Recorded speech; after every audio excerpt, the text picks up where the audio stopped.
Friends, welcome to Defence Matrix. तो कुछ photos निकलकर सामने आ रही हैं HLFT-42 एयरक्राफ्ट की, जिसके बारे में काफ़ी ज़्यादा चर्चाएं हो रही हैं। तो जब इंडियन फाइटर एयरक्राफ्ट प्रोजेक्ट्स की बात होती है तो दो प्रोजेक्ट्स का नाम सामने आता है। पहला है तेजस मार्क 2 का, दूसरा है AMCA का। बाकी आपके जो ऑनगोइंग ट्रेनर प्रोजेक्ट्स हैं वो अलग, जिसके अंतर्गत HJT-36 को बनाया जा रहा है और STD-40 प्लेटफॉर्म को बनाया जा रहा है। HLFT-42 के बारे में ज़्यादा चर्चाएं नहीं होती हैं। तो इस प्लेटफॉर्म को 2023 के एरो इंडिया में पहली बार शोकेस किया गया था और उसके बाद जो 2025 का एरो इंडिया हुआ उसमें इसको नहीं दिखाया गया था। तो स्पेकुलेशन ये आ रहे थे कि हो सकता है ये प्रोग्राम बंद हो गया हो। ये बात हम आपको बता दें कि ये इंडिया के लिए फ़िलहाल बहुत ही ज़्यादा इम्पॉर्टेंट प्रोग्राम है और ये क्यों है इसको हम विस्तार से डिस्कस करेंगे। तो जो पिक्चर काफ़ी ज़्यादा डिस्कस हो रही है वो इसके नए लोड आउट की हो रही है, जिसमें ये देखा गया है कि ये करीबन 10 air to air missiles BVR की कैरी कर रहा है। बाकी 2 close combat missile wing tip पर ये कैरी कर रहा है। तो टोटल 12 मिसाइल ये एक बार में कैरी कर रहा है और उसके ऊपर centre line drop tank carry कर रहा है। तो अगर आप इस प्लेटफॉर्म में देखेंगे तो टोटल 11 हार्ड पॉइंट्स दिए हुए हैं और ये 12 मिसाइल कैरी कर रहा है प्लस एक हार्ड पॉइंट में आपका ड्रॉप टैंक कैरी है। तो यहाँ पर इंटरेस्टिंग चीज़ ये है कि जो मिड बोर्ड पायलॉन है विंग्स पर, उस पर आपका ड्यूल रैक पायलॉन लगाया गया है, जहाँ पर 2 अस्त्र मिसाइल एक बार में कैरी करी जा रही हैं। ये डायरेक्टली तेजस मार्क 2 के लिए जो डेवलपमेंट चल रहा है उससे उठाया गया है। तो ये प्लेटफॉर्म आपका एक मिसाइल ट्रक का काम करेगा। ये एक ट्रेनर एयरक्राफ्ट ज़रूर है जो कि लिफ्ट कैटेगरी में आता है, यानी कि lead in flight trainer category में आता है, जो आपको एडवांस ट्रेनिंग तो प्रोवाइड कराएगा ही, साथ ही कॉम्बैट में भी इस्तेमाल होने में सक्षम होगा। तो ऐसे प्लेटफॉर्म का बेनिफिट क्या है ये हम समझ लेते हैं। तो तेजस, जैसा कि आप जानते हैं, इसमें मार्क 1 और मार्क 1A वर्जन है और दोनों में ट्रेनर प्लेटफॉर्म है। तेजस मार्क 2 से और AMCA प्लेटफॉर्म में आपको कोई भी ट्रेनर एयरक्राफ्ट नहीं मिलेगा। तो कोई भी ड्यूल सीट प्लेटफॉर्म आपको तेजस मार्क 2 में भी नहीं मिलने वाला है और ना ही AMCA में मिलने वाला है। अब उनके पायलट्स कहाँ पर ट्रेन होंगे? तो ये जो HLFT-42 का कॉन्सेप्ट है ये basically all in one trainer platform का है, यानी कि ये हर तरीके के प्लेटफॉर्म का ट्रेनर बनने में सक्षम होगा।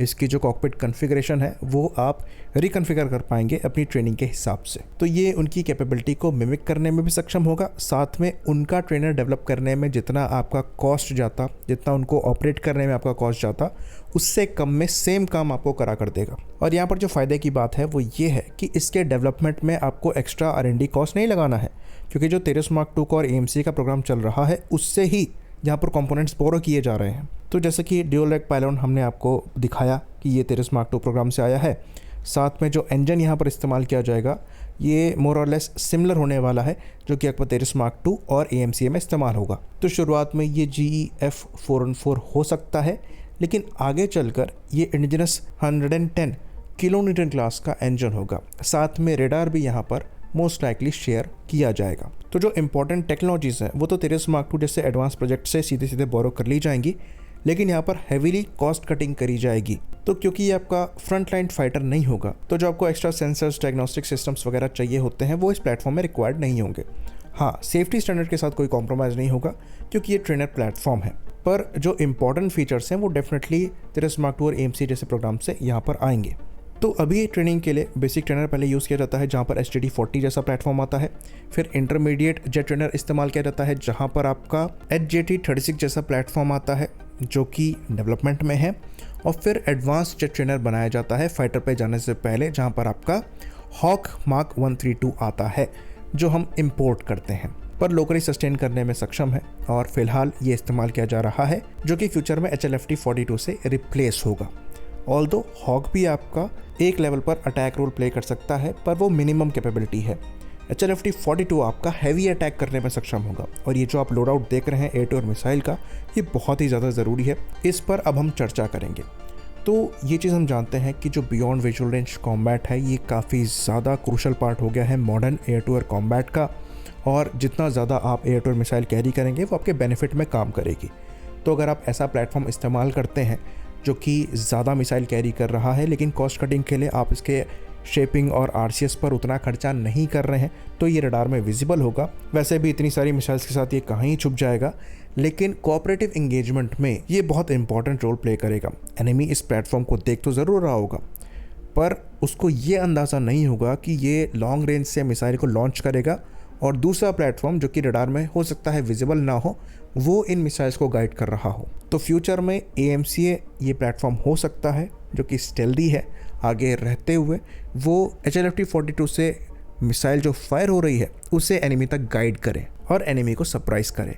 तो यहाँ पर मोस्ट लाइकली अस्त्र मार्क 2 जैसी मिसाइल्स कैरी करी जाएंगी जो कि ये एयरक्राफ्ट फायर करेगा और मोस्ट लाइकली दूसरा प्लेटफॉर्म उसे गाइड करने में सक्षम होगा। तो ये प्लेटफॉर्म एनिमी को पूरी तरीके से सरप्राइज करने में सक्षम होगा। AMCA को अगर आप रिप्लेस करते रहें तो मैन अनमैन टीमिंग सिस्टम में जो अनमैन्ड प्लेटफॉर्म है जो कि अपने खुद के फायर कंट्रोल रडार के साथ होंगे, स्टेल्दी होंगे, वो आगे रहते हुए भी कोऑपरेटिव एंगेजमेंट के अंतर्गत इन मिसाइल्स को गाइडेंस प्रोवाइड करा सकते हैं। ये एयरक्राफ्ट अपनी एक्सट्रीम लोड आउट कैपेबिलिटी की मदद से हैवी लोड को डिलीवर करेगा जिसको दूसरे प्लेटफॉर्म गाइड करने में सक्षम होंगे। तो ये बहुत ही इंपॉर्टेंट रोल हो जाता है फ्यूचर वॉरफेयर के हिसाब से। तो ये 2 रोल प्ले करने वाला है। पहला तो ये आपका लीड इन फ्लाइट ट्रेनर होगा, दूसरा ये आपका मिसाइल ट्रक भी होगा। बाकी इसके सेंसर स्वीट वगैरह में आपको ज़्यादा खर्चा करने की ज़रूरत नहीं है।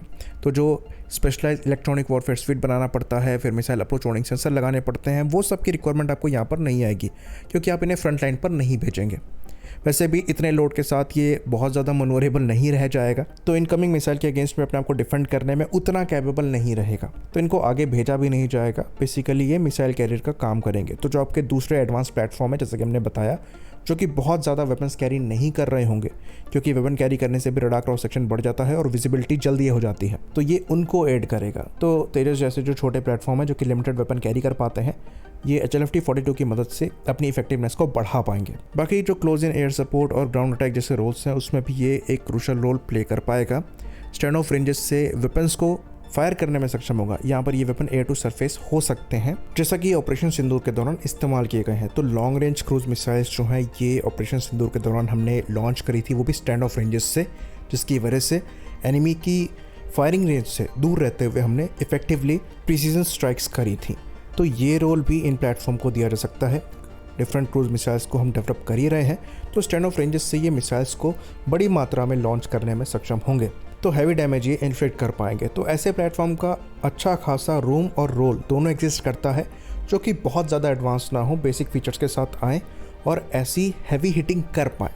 ये ड्यूल रोल को प्ले कर पाएगा और इस लिहाज से HLFT-42 एक बहुत ही इम्पॉर्टेंट प्रोजेक्ट हो जाता है और इंडियन एयरफोर्स को इस प्रोजेक्ट को AMCA और तेजस मार्क 2 के साथ रखना चाहिए, स्पेशली ऑपरेशन सिंदूर के आउटकम के बाद। बाकी जैसे जैसे हम प्रोग्रेस करते जा रहे हैं, वेपन्स और ज़्यादा स्मार्ट होते चले जा रहे हैं, तो जो लॉन्च प्लेटफॉर्म है वो बस एक लॉन्च प्लेटफॉर्म बन के रह गया है।